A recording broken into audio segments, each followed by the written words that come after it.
ভিডিওটোৰ যোগেদি দিব বিচাৰিছোঁ নিযুক্তি সম্পৰ্কীয় এটা গুৰুত্বপূৰ্ণ আপডেট। ইতিমধ্যে LPUPৰ 5,550টা পদৰ টি ট্ৰাইবৰ বাদে বাকী প্ৰাৰ্থীসকলৰ নিযুক্তি পত্ৰ বিতৰণ কৰিছে। ইয়াৰ লগতে ডিৰেক্টৰ অফ ছেকেণ্ডেৰী এডুকেশ্যনৰ GT আৰু PGT প্ৰাৰ্থীসকলৰ নিযুক্তি পত্ৰ প্ৰদান কৰিছে। কিন্তু মুখ্যমন্ত্ৰীয়ে ঘোষণা কৰিছিলে যে টি ট্ৰাইবৰ যিখিনি প্ৰাৰ্থী আছে LP হওক নাইবা LPUP গ্ৰেজুৱেট পষ্ট গ্ৰেজুৱেট এই আটাইখিনিক ছেপাৰেটকৈ টি ট্ৰাইবৰ প্ৰাৰ্থীখিনিক নিযুক্তি দিয়াৰ কথা ঘোষণা কৰিছিল।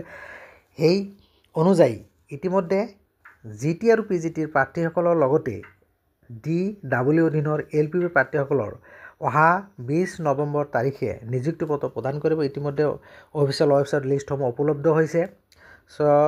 প্ৰাৰ্থীসকলৰ এখন নটিফিকেশ্যন এটা চাওক। It is for information of the following selected candidate under the tea tribe category for the post of teachers of LP and UP school against the advertisement dated 26 December 2023. That an orientation cum ceremonial distribution of appointment letter is scheduled as follows. So অহা 20 নৱেম্বৰ তাৰিখে এই নিযুক্তি পত্ৰসমূহ বিতৰণ কৰিব। ইয়াতে চাওক reporting time দিয়া আছে আবেলি 4 PM। Venue Srimanta Sankardev international convention centre Panjabari Guwahati. ইয়াতে লিষ্ট উল্লেখ কৰি চিৰিয়াল লগতে ৰেজিষ্ট্ৰেশ্যন নম্বৰ প্ৰাৰ্থীসকলৰ নাম father's name name of the post ইত্যাদি গোটেই ইয়াতে উল্লেখ কৰিছে। আৰু এই প্ৰাৰ্থীসকলৰ কম্পালচাৰী তাত এটেণ্ড হ'ব লাগিব। ইয়াতে চাওক it is also' mention that the attendance of the candidate will be taken while entering the venue. The candidates are request to bring an identity proof while attending the program. So' প্ৰগ্ৰামত attend হ'বলৈ প্ৰাৰ্থীসকলে এটা identity proof হিচাপে documents লৈ যাব লাগিব। লগতে প্ৰাৰ্থীসকলে উপস্থিতিৰ এটেণ্ডেঞ্চ ল'ব বুলি ঘোষণা কৰিছে।